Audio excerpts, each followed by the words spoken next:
already released remixed and expanded editions of Sergeant Pepper's Lonely Hearts Club Band, The White Album, Abbey Road, and Let It Be. What's new and different about this version of Revolver? Well, it's good. I with intrepidation, I approached the other albums because I actually wasn't that keen on doing it. The Beatles wanted to have a look at Sergeant Pepper for the 50th anniversary, and we did a couple of tracks, and everyone liked it, and the album came out, and it was very well received. And the other ones followed, but the other ones followed. They were later albums. Revolver is actually from 1966 and had early technology, so 4-track tape, which means that 4 things can be recorded at one point.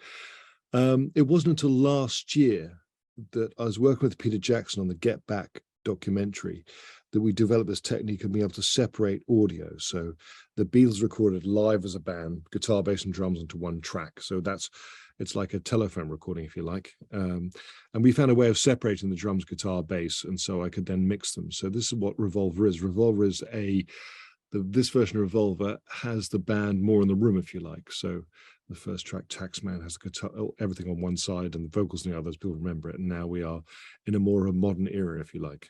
And the DMxing technology you're talking about, how does that work? What is that? How new is that? It basically it extracts every different stream and sort of individualizes them.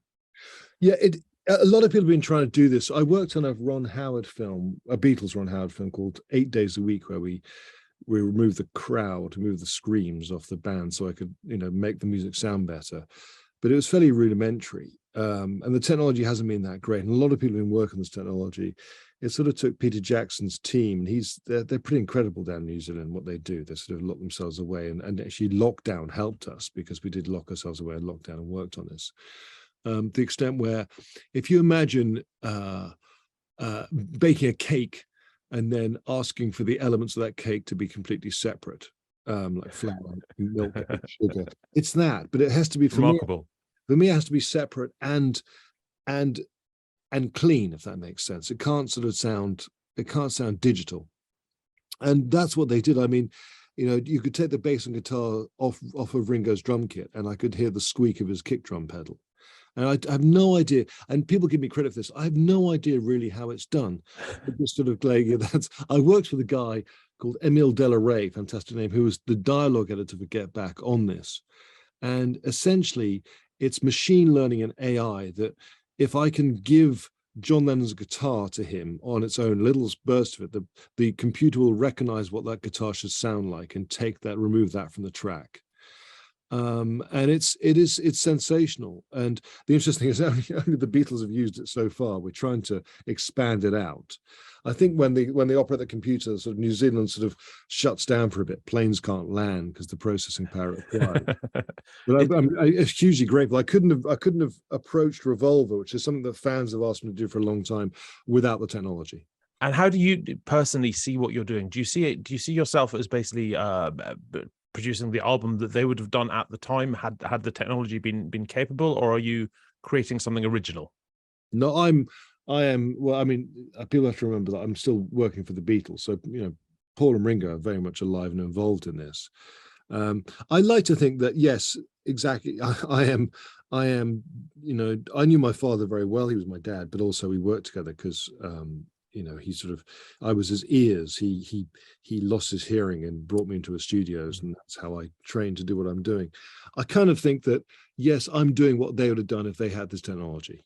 That's the answer. So yeah, I'm trying to challenge, and also I have them. I'll sit with Paul and play him the album, and he'll go, yeah, the guitar should be a bit more aggressive. It should be a bit more like this, and so I have them there. That's kind of, I'm trying to channel them. Opposed to me and my massive ego. But in terms of the sort of the headspace you're in while you're doing it, does it give you an insight into what your father was doing at the time? Do you feel his presence with you, sort of, over your shoulder as you're working away? Like Darth Vader. Well, quite, yeah.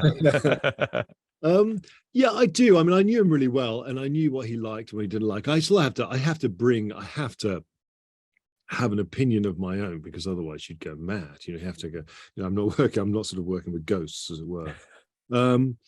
Yeah, it's that sort of sensibility, and a sort of, I mean, it was really early on. I did my first involvement with anything Beatles. I had no plan on ever working on anything Beatles, but I did this project called Love, which was Mm. is still a show in Vegas, and it was I created this sort of collage of sound. Um, and I worked on, I think Help was in the show and on the album, and I played it to Paul, and he said, "Well, what's this?" And I said, "Well, it's Help." And he goes, "Yeah, I know it's Help, but what have you done? You haven't done nothing. We pay you to do things. That's the thing. You haven't, you know, we're the Beatles, and we want to push things and take risks, and that's their attitude with me." And so I sort of embraced that. But yeah, I work with the sort of you know, it's very odd. Recordings don't really get old. You know, we get old around them. You know, if we were together at Abbey Road and I pressed play on a 4-track tape machine, it would sound like the recordings. It would sound like they're in the room. Mm. Yeah. And so I'm sort of locked. I'm sort of almost. It's almost time travel. I'm sort of in 1966 with the band, and then I come out of my room and I'm back into the present day. That's one. I mean, and sometimes that's what you want the listener to feel as well. Eventually, from the end product, I suppose. It is exactly what listener to feel. I mean, you know, my kids. You know, I'm from the MTV generation, so it was videos and everything. But you know, my kids who are both teenagers now, they don't have visual references or any real historical context to what they're listening to. They just listen to anything they want to listen to all the time. So, you know, I was in a car with 3 15-year-old girls that I was driving to a party or somewhere, and I said, you know, what's your favorite band? And one person said, you know, Fleetwood Mac. I'm not sure if you know who they are. And it was Bob Marley and the Wailers. And I'm going, right, okay. But they don't know what the context of that is. Yeah. And I don't think they should, because, you know, it's very pure. It's very pure in a way. Well, you know, the Beatles were 25 when they recorded Revolver, so they're younger than Harry Styles is now, and they'll always be 25 when they recorded Revolver. And I like that. I like that idea of, you know, of songs are just songs and they should be listened to. That's the whole point. Does this make you now itch to go back and work on the albums you haven't already remixed? I'm not sure. I'm itching. Is the I'm not sure. I think I have a cream for those sort of. No, yes, and you know, it's important to me. I mean, for instance, I started working with Sam Taylor Johnson on an Amy Winehouse biopic, and I did Rocket Man, the Elton John thing, and I like doing other things. And I need to sort of go and because this is what I talk to people about. Then people think that I lock myself in a room and just do Beatles. I need to have a break and then go back, and also I always think, you know, everyone we do, I'm the person who questions why we're doing it. I'm the person who's saying, I mean, what's the, you know, are we selling Beatles ashtrays here, or are we actually doing something worthwhile? And hopefully we're doing something worthwhile, and it stimulates people to go and listen to it and kids to enjoy it and that sort of stuff. So yeah, I think it's always, let's see how it goes, and then the next one I guess would be Rubber Soul, but I'm certainly not working on that yet. Tell me about Revolver as an album. Then it's sort of it's the point where the Beatles are moving into a period of much greater experimentation in the studio, right? Yeah, absolutely. So Revolver, the context of Revolver is the Beatles had been, you know, and sort of quite self-aware. They'd become the biggest pop band in the world, and they were a pop band. They all wore the same suits. They had the same haircuts, and I think they got tired of it. They got tired of the fact they were this sort of, you know, they were a band with screaming girls, and they'd become the biggest successful touring band in the world. They were the first band to play stadiums, and Revolver came at a time where they had a break because they were meant to be doing a film, and it got cancelled. So they actually had a holiday for the first time in their careers, and they came back. And Paul says to me they came back as 4 individuals. You know, they no longer become the 4-headed suit-wearing beast that the Beatles were. You know, and John walked in with Tomorrow Never Knows, which is an extraordinary record that he wanted to, I want to sound like a Himalayan monk, you know, singing from a mountaintop. George came in with Love You Too, which is an Indian song. Paul had like got to get into my life, and then Rigby. Ringo's drumming had changed. And, you know, Paul said to me when we sat down and went through Revolver, he goes, yeah, this is 2 things. This is our most individual record. And this is where, and we discovered pop.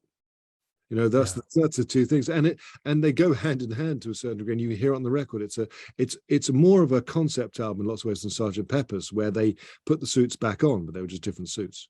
How much do you know about your dad's sort of involvement in bringing that sound out and in helping all these sort of quite disparate ideas that they come back with come together? I mean, how much was he a driver of these ideas, and how much was he a facilitator of them? I think he was an amazing amazingly open-minded for someone that came across. The thing about my dad was an interesting character because he had this sort of posh voice. I mean, I sound like him, but I went to a boarding school, but he affected his voice. He was born near the Balls Pond Road, Drayton Park, and his dad sold the evening stand on the streets. And he realized to get ahead in the music industry at that stage, you have to develop this sort of persona.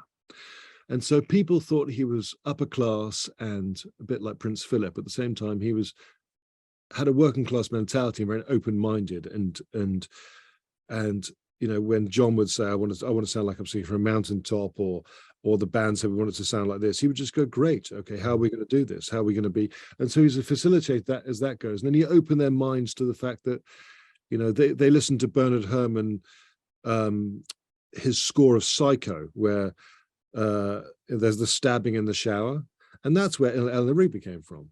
And he could take that and go, okay, this is what we should do. I think Paul probably heard the Bernard Sherman score and went, okay, I think it should be like this, and my dad could facilitate that.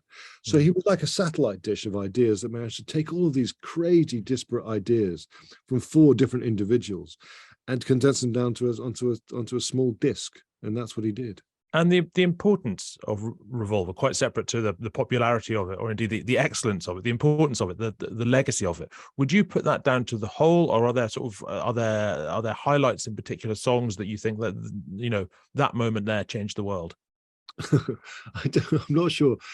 I think what the Beatles did is they followed what was going on and they reinvented and spat it out again. It's a bit like a bit like the Japanese car industry, in their own way. On a purely cold terms, like on the album, you'll have "And Your Bird Can Sing," which is an homage to the Byrds in a way. You'll have "Got to Get Into My Life," which is Motown, and the Beatles would Douglas Adams, the writer, once said the secret, or in one of his books, said the secret of flying is to throw yourself at the ground and miss. Yeah, and the secret of being a great songwriter is to copy someone else and not get it quite right. and the Beatles just constantly innovated, and I think that Revolver is the ultimate example. I mean, mixing it as I have to do. People say, there's not a cohesive sound in Revolver. It's like mixing 8 different bands. And I don't know why something like Eleanor Rigby, which is just a string octet and Paul's voice, isn't a classical record, because I can't think of another record that has that format. There's not a single record I can think of that doesn't. Okay, you have strings on records, but normally bass and drums come in, or the other band members come in, and yet it's still the Beatles. And now, whether it's the Beatles because we are so familiar with it, or it's just there's an acceptance, and I think that there's almost an arrogance to what they did. They knew they were brilliant. And it enabled them to do courageous things, and they had each other. Brian Wilson was doing Pet Sounds at the same time, which went on to go and inspire Sgt. Pepper's. But Brian Wilson worked in isolation. He had the Beach Boys, but he was a creator in isolation. The Beatles had each other and my dad, and I think they just pushed boundaries. Were there like particular bits as you pulled it all apart and looked at the components that surprised you, sort of like almost like undiscovered gems in this album we've all been listening to all our lives? There's a few things I sound like I'm selling wares, but the box set and there's additional material. And what we try and do is, I like the way I see it is like, and it sounds pretentious, but you go to a gallery and you like to see the sketches of the masterpiece before they were made. And in essence, that's what I often try and do in the Beatles. And there's things like, there's a version of Yellow Submarine that Sean Lennon found of his dad singing a demo where he's singing. It's got a sad sort of Woody Guthrie type song. In the town where I was born, no one cared. And you hear the evolution of him obviously going to Paul, and Paul and him work together a lot at this stage. And Paul saying, well, maybe we can make it more poppy. That counteraction of there's Eleanor Rigby's string session with my dad on the control room, in the studio 4 or studio 2 at Abbey Road, and Paul's up in the producing, if you like, in the control room, and you hear their conversation. My dad's trying to work out how the string players should play it, and the string players are getting involved. And my perception of that time was the string players were sort of going, we don't play on pop music, we're classical players. They didn't play with headphones on, they just and the tempo was my dad waving his hands around. And it's that you hear the collaboration. I think what's always surprising to me, and it shouldn't be, but what's always surprising is that the reason why they were great, and the reason why actually any music is great, is because the humans in a room. And people constantly look for the special dial or the special thing that you can touch that recreates it, but you can't. It's like recreating a relationship or a great love or the dynamic of that. It's created by people in a room, and that's the most enduring and the most appealing thing about it. It's like telling the same joke to the same person a second time, isn't it? It's like, Yeah. It's that magic. So Tomorrow Never Knows is one of the most sort of experimental songs, I mean, that the Beatles did. I believe was the first that they recorded when they were recording Revolver. Did it sort of set a pattern for bravery for the rest of the album, do you think, while they were recording? I think it must have been a shock for my dad, because, Rubber Soul, which was on before it, is, people see Revolver and Rubber Soul as sort of a pair of albums. I think George once said they were, but they're not really. Rubber Soul still has elements of Mersey beat, that feeling behind it, and the simplicity, where Revolver shows the sort of new era of confidence. And that first track, for John to walk into the studios and with a guitar play a song where he didn't change the chord once, he just played the chord of C over and over again and sang. And my dad must have gone, what are we going into here? This is you've got, and then you've got Eleanor Rigby, which is obviously very melodic and very classical. I think it's an precedent of, I think what it is, it's acceptance, and going back to what I was saying before about confidence, is that they accepted each other's ideas and built upon them, opposed to going, they never, my dad always said they never wanted to make Jaws 2, and this album's an extreme of that, where every single song is trying to be different from the next one. Even just take, on my technical work, just take the drum sounds different on every single song. I'm not quite sure, I'm thinking, well, it should the snare drum, which is Ringo hits on Dr. Robert, that sounds completely different from the others, and you go, no, they're really trying, and I know from being someone who creates and works on music all of the time, generally what I do, and I don't know if you're the same, you find something that's good and you go, oh, I'll do that again, that worked. Sure, yeah. And what they do is they go, that's really good. Let's never do that again. It's brave. It's just brave. Brave is the word, and the confidence of it as well. Look, I was there in the big Beatles moment of the summer when Paul McCartney headlined Glastonbury and duetted with John Lennon on "I've Got a Feeling." Were you involved in that in your capacity at Universal? Well, it was part of the Peter Jackson. It was done. It was prepped by. The tricky thing was actually not, because I mixed the rooftop concert for the film we did, the Get Back documentary, and people think that we were trying to isolate the vocal, but actually the vocals were isolated anyway. It's amazing, that recording, that even though they're on the rooftop, the actual vocals seem to be fairly clean. I mean, what I mean by that, for listeners, is there's not drums or guitar on the track, so he could use it. The tricky thing with Paul, what he was trying to do is that it had to be in time, and I just think it's amazing. No, it was like a lot of the things. It's funny with Paul, because a lot of the ideas the Beatles had come from Paul, like the Day in Life string crescendo. People thought it was my dad, but it was actually Paul's idea. My dad facilitated it, and so he was the one. And Ringo says that the phone would ring, and we always knew it was him. I watched a documentary recently, and Ringo goes, "We only made 3 albums if it wasn't for Paul phoning us up all the time." and he is consistently progressive. And yeah, it was. I was involved as far as I spoke to Peter about it. Myself and Peter Jackson become quite good mates. But yeah, it was entirely Paul's idea, saying, "I'd love to do this. This would be a great moment." And it shows how the time has changed. Actually, it shows. Working with Paul and Ringo on something like Revolver, they do realize that the Beatles were the best band they've been in. I know it sounds crazy, but but what I mean by that, when I sit down with Paul and Ringo and go through Revolver and play, the new mix versus the old mix, and they give them their comments, the one thing that endures, and it always has done, is they talk about how good the other members of the band were. Yeah. How great it was to be in a band where you could bring it in a room where you could bring in a song. And he goes, and quite often it would be John and Paul and George playing a song to the other two, and they'd play it twice, and then they'd play the song, and that would be it. They know exactly what to play.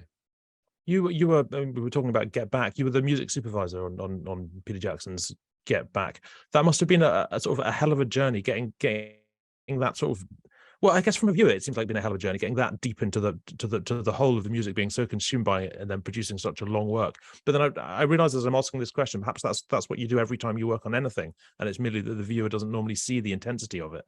Yeah, that's right. I mean, and the funny thing about what we do, and this is, I grew up in studios, so people think that it must be amazing to be really good fun, and for me it is. I absolutely love what I do. It's amazing. However, for most other people it's going to be fundamentally boring. You listen to a song for the whole day or maybe for 2 days. They don't really understand what we're doing.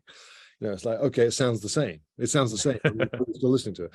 But yeah, the Get Back film and indeed Let It Be album was an interesting project. I met Peter Jackson in England and we talked about it, and I sort of pompously said, what I like to do is trying to make sure that we feel like you're in the room with the band, and then I forgot he had the most amazing audio team in the world. It wasn't just me.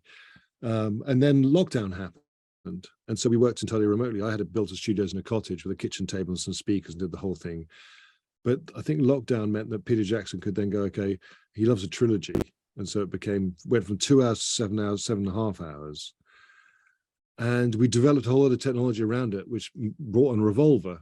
But it was strange for me because two reasons why it's strange for me is, one, because my dad's in it and I'm looking at him, and then I'm showing to my daughters and he looks very good looking, and it's kind of upsetting to realize your dad's actually better looking than you are.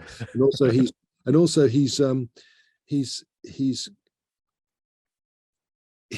it is a time, it was that whole period was only three weeks or so in 1969 in January.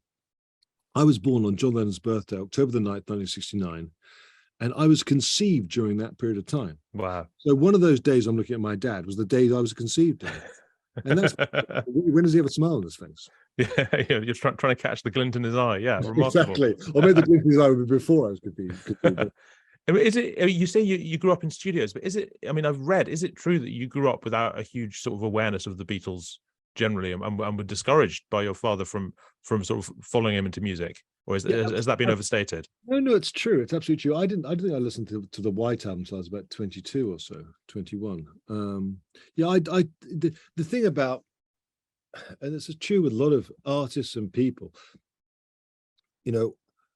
I was born, I grew up, the Beatles had only broken up, when I was 10, 10 years beforehand, and so on and so forth. They were not a dirty word in the house, but it was like, for my dad, if my career's going to progress, I've got to move away from the Beatles. I've got to, because you can't get it. I mean, for me, I work on Beatles stuff. I do big films and big projects, blah, blah, blah, but it's the Beatles that I talk about. Culturally, they're so important for people. And I think for them, so the Beatles weren't really that much around in the home, as it were. And with my dad, I don't know, he was a combination of being competitive and being concerned about my career path. That when I won a Grammy, when I first won a Grammy, he said to me, "I'm trying to work if I was younger or older than you were when I won." I said, "Dad, you signed and produced the Beatles. I'm never going to win this." It's like, yeah, but I suppose that, and he was very much kind of like, I went to university. I could have gone to music college. I went to university instead of literature, because I need to get a proper job. But I went off the rails, so here I am. Was there a point where you sort of, and I mean, in your 20s, as you say, when you sort of sat down and put the records on and were like, oh wait, no, this is actually good, or was that always there? No, I did. I did. I was a guitar player, so I wanted to be Stevie Ray Vaughan, and that was what I was going to be. And I remember actually being with my dad on a flight and saying to him, actually, I was listening to, I can't remember, maybe Sgt. Pepper or maybe in Revolver, and I said to Dad, I've been listening to these records and they're pretty amazing what you did. And then she said to me, typical my dad, he goes, yes, now you should listen to Pet Sounds, because I had the Beatles and the Beatles had me, but Brian Wilson only was on his own. So have a listen to that as well. That's the way he reacted to it. And that's sort of lovely. Look, you've been very generous with your time. Before I let you go, you worked on the Party at the Palace concert to celebrate Queen Elizabeth's II's Golden Jubilee, I and did, yeah. you produced the subsequent album. Is there anything you would particularly sort of remember? I mean, in the wake of her death recently, anything that sort of came back to you about that experience? Because that must have been remarkable too.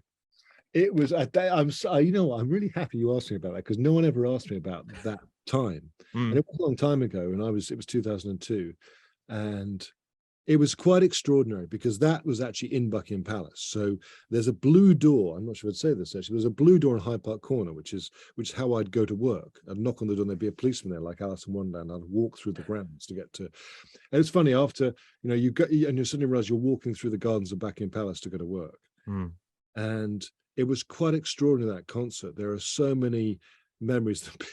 The biggest, I mean, things like Joe Cocker did Little Help My Friends, and he was the nicest man. In rehearsal, it was just one of those extraordinary things where I've never experienced such a great voice in a room, and I thought, I'm so humbled by working with him. And as he went on stage, he said to me, I says, Joe, is there anything I can do? And he goes, yeah, can you make sure there's no dry ice on stage? Because it really affects my voice when I sing. And I was like, absolutely. As he went on stage, I said, no dry ice to the stage manager. And he put his thumbs up and went, dry ice. And he on stage, and he looked like he was in a Bonnie Tyler video. I was just thinking, oh my God, this is so embarrassing. And of course, we had Brian May on the roof. Playing on the roof, and we set fire to the Buckingham Palace roof actually. And I remember we all got evacuated to another part of the garden, and Shirley Bassey was like, the Dame doesn't want to move anywhere, and there's all these people, like there's all these big artists around, and Shirley Bassey going, I'm not moving. But it was great. I mean, I got to the after show party. I remember Harry and William were there. Sorry, I should probably refer to them as Prince HRH. And they were young, they were kids, they were nicking all the canapes. It was actually it was a bizarre but amazingly fun time.